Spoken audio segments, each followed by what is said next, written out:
De belles clochettes bien blanches et bien fermes, de quoi ravir cette fleuriste et ses clients. Pas de premier mai sans brin de muguet.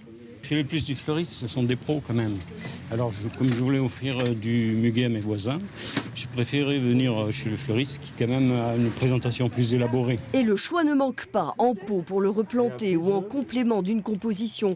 Oubliez le 1er mai de l'an passé qui était lui en click and collect. Cette année, donc, on a prévu que les gens allaient s'offrir un petit peu plus que d'habitude, donc on a pris un peu plus en conséquence. Ça fait partie des bonnes journées de l'année, avec mais moins qu'une fête des mères ou une Saint-Valentin ou que Noël quand même. Même s'il y a de la concurrence ?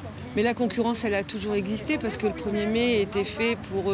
Après, il faut une concurrence loyale.